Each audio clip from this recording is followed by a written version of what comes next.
इस कहानी की शुरुआत में हमें एक स्पेसशिप दिखाया जाता है जो अंतरिक्ष की गहराइयों में जा रहा होता है और यह वक्त होता है सन 2154 का। यह वह समय है जब इंसानों ने पृथ्वी के सारे नेचुरल रिसोर्सेज को खत्म कर दिया होता है, इसलिए इंसान ऊर्जा के नए रिसोर्स को अंतरिक्ष में ढूंढ रहे होते हैं। तब उन्हें पेंडोरा नाम के एक चांद के बारे में पता चलता है जो अल्फा सेंटुरी स्टार सिस्टम में है और वहाँ पर अनोब्टेनियम नाम का मिनरल बहुत ही ज्यादा मात्रा में उपलब्ध है। उस मिनरल के कुछ ग्राम की कीमत पृथ्वी पर करोड़ों रुपए में है, लेकिन यहाँ का वातावरण इंसानों के लिए जहरीला है और साथ ही में यहाँ पर 10 फीट लंबे नीली चमड़ी के ह्यूमनॉइड सैपियंट्स रहते हैं जिन्हें नावी कहा जाता है। इसके बाद हमें आज की हमारी इस कहानी का मुख्य किरदार दिखाया जाता है जिसका नाम जैक सुली है। जैक एक सोल्जर था और जंग के दौरान इसके दोनों पैर पैरालाइज्ड हो गए। जैक का एक जुड़वा भाई भी था जिसका नाम टॉमी था और वो एक साइंटिस्ट था जिसे इस मिशन पर आना था, लेकिन उससे पहले ही एक चोर ने कुछ पैसों के लिए उसे गोली मार दी जिसकी वजह से उसकी मृत्यु हो गई।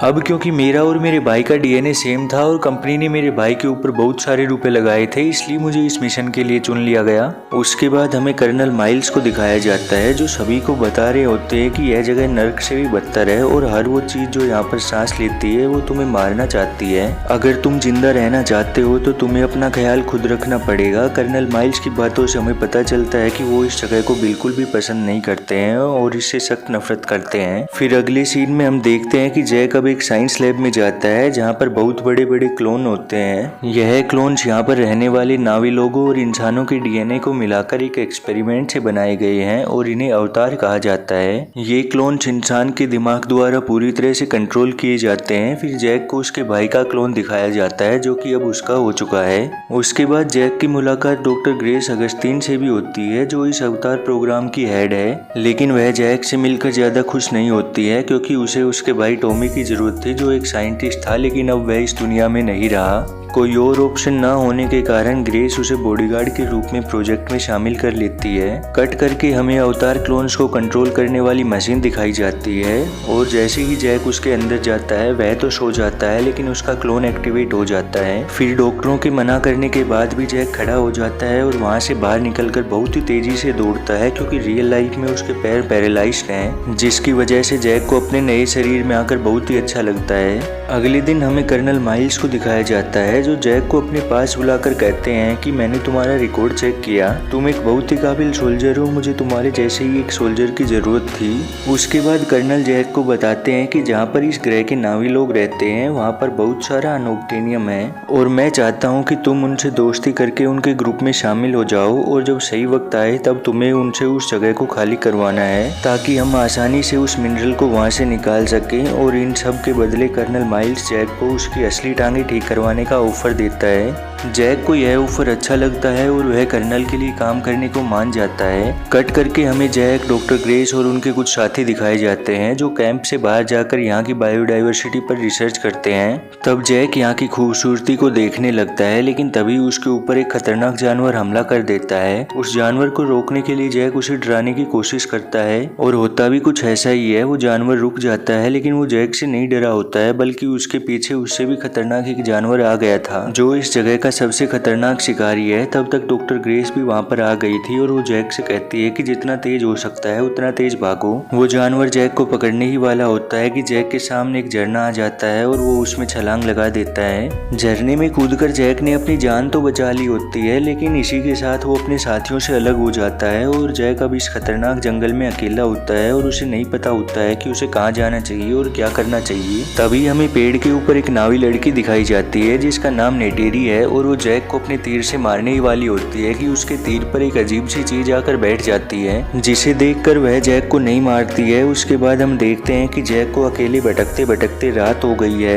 और उसके ऊपर कुछ खतरनाक जानवरों ने हमला भी कर दिया होता है, लेकिन नेटेरी सही टाइम पर आकर उसे बचा लेती है। इसके बाद वह वहाँ से जाने लगती है, लेकिन जैक भी उसका पीछा करता है और उससे कहता है कि मैं तुमसे तुम्हारे तौर तरीके सीखना चाहता हूँ, लेकिन नेटेरी ये कहते हुए मना कर देती है कि आसमानी लोग सीख देख नहीं सकते हैं क्योंकि वो प्रकृति से जुड़े हुए नहीं है। और फिर उसी वक्त जैक के ऊपर वही फूल आकर बैठ जाते हैं जो नेटेरी के तीर पर आकर बैठे थे, जिसे देखकर वह बहुत ही ज्यादा हैरान हो जाती है और जैक के पूछने पर बताती है कि पवित्र आत्माओं के पेड़ के बीज हैं, तुम्हारी आत्मा बहुत ही पवित्र है। फिर वह उसे अपने साथ ले जाती है। वो दोनों जैसे ही थोड़ा आगे बढ़ते हैं तभी नेटेरी के कबीले के लोग आ जाते हैं और जैक को बंदी बनाकर उनके सरदार के सामने ले जाते हैं। नेटेरी के पिता इस कबीले के सरदार हैं और उसकी माँ एक स्पिरिचुअल लीडर है जो जैक का खून टेस्ट करके कहती है कि इसकी आत्मा बहुत ही पवित्र है। इसके बाद उनके तौर तरीके वो जैक को सिखाने का फैसला लेते हैं और जैक को सब कुछ सिखाने की जिम्मेदारी नेटेरी को दी जाती है। रात बहुत ही ज्यादा हो चुकी थी इसलिए सभी सो जाते हैं और जैसे ही जैक का अवतार सोता है उसका इंसानी रूप जाग जाता है।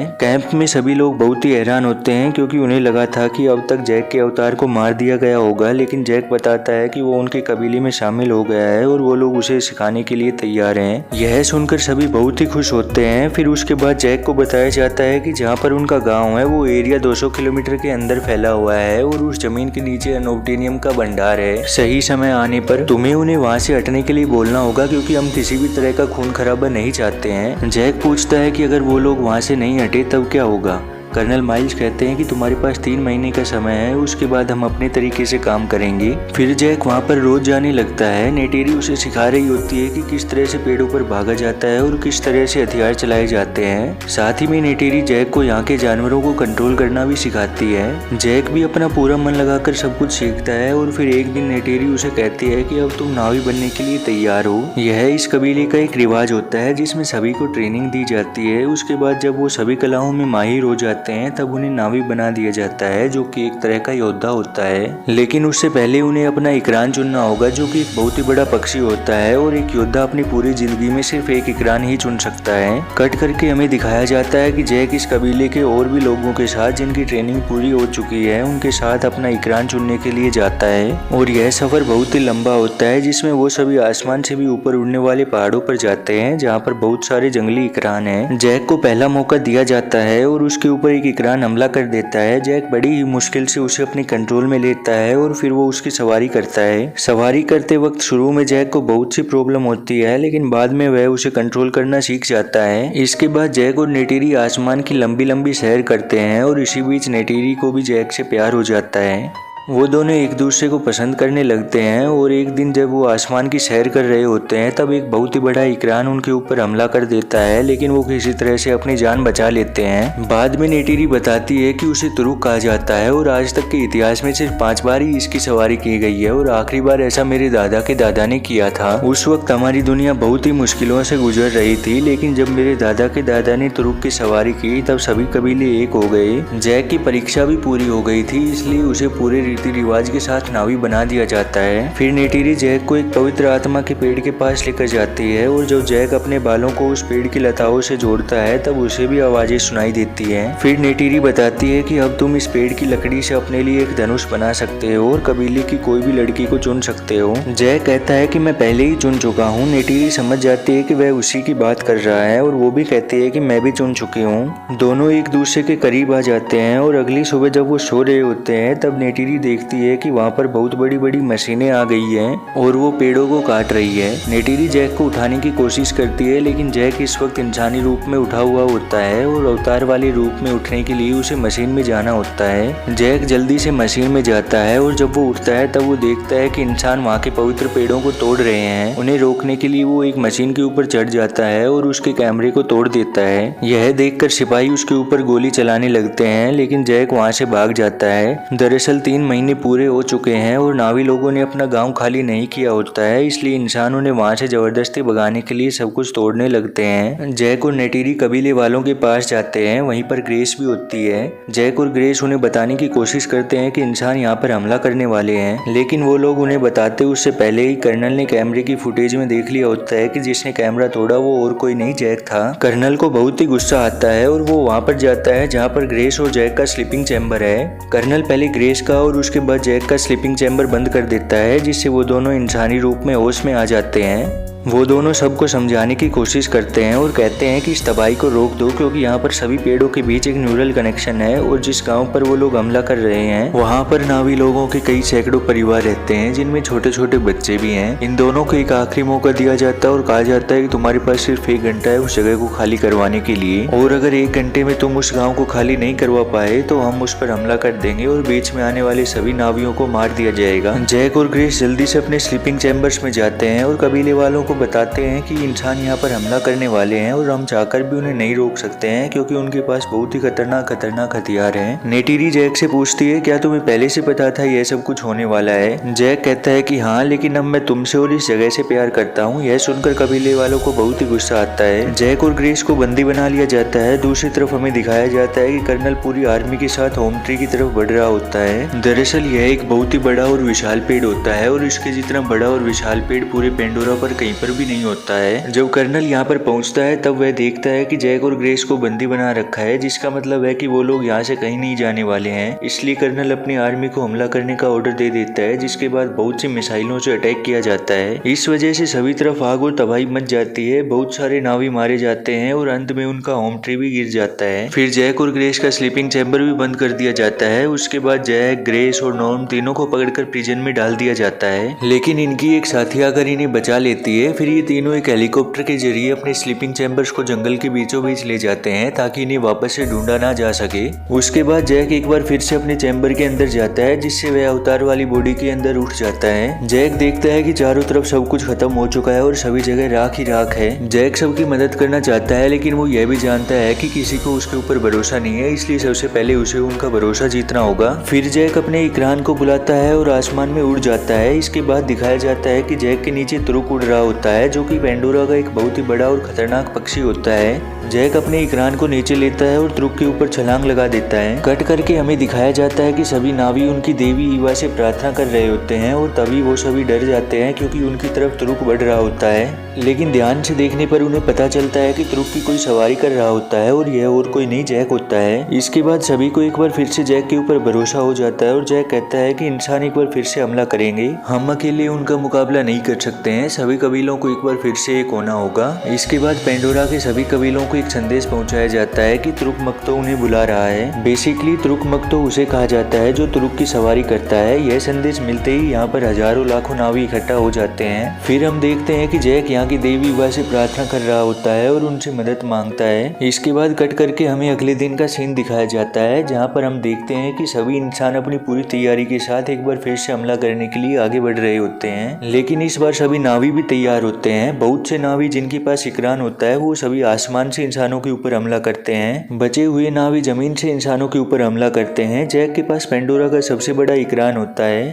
और वो अपने तुरुक के पंजों से इंसानों के बहुत से हेलीकॉप्टरों को नष्ट कर देता है। सभी नावी अपनी पूरी बहादुरी से इंसानों का सामना करते हैं, लेकिन इंसानों के पास बहुत सारे एडवांस हथियार होते हैं और पेंडोरा के लोगों के पास ऐसा कोई भी हथियार नहीं होता है। इसलिए एक वक्त के बाद वो इंसानों से धीरे धीरे हारने लगते हैं। बहुत सारे नावी भी मारे जा चुके होते हैं, जिस वजह से उनका हौसला टूटने लगता है। हमें दिखाया जाता है कि नेटिरी भी फंस गई होती है और इंसान उसकी तरफ बढ़ रहे होते हैं। तभी इंसानों को रेडियो पर खबर मिलती है कि कोई चीज उनकी तरफ बहुत ही तेजी से बढ़ रही है। किसी को कुछ भी समझ में नहीं आता है, क्योंकि सभी नावी तो उनके सामने थे, तो फिर ये अनजान चीज क्या है जो उनकी तरफ आ रही थी। यह सभी पेंडोरा के खतरनाक जानवर होते हैं, जिनके ऊपर गोला बारूद का भी कोई असर नहीं होता है और वो इंसानों को मारने लगते हैं। वहीं दूसरी तरफ आसमान से भी बहुत से इकरान इंसानों के ऊपर हमला कर देते हैं। यह देखकर नेटिरी बताती है कि जैक की प्रार्थना देवी ईवा ने सुन ली है। इतना सब कुछ हो जाने के बाद भी कर्नल हार नहीं मानता है और वो जैक को मारने की कोशिश करता है, लेकिन नेटिरी सही समय पर आकर कर्नल के सीने में अपना जहरीला तीर मार देती है और जैक को बचा लेती है। अब जंग खत्म हो जाती है और सभी इंसानों को वापस पृथ्वी पर भेजा जा रहा होता है, लेकिन कुछ इंसान जो दिल के साफ होते हैं उन्हें पेंडोरा पर रहने की इजाजत दे दी जाती है।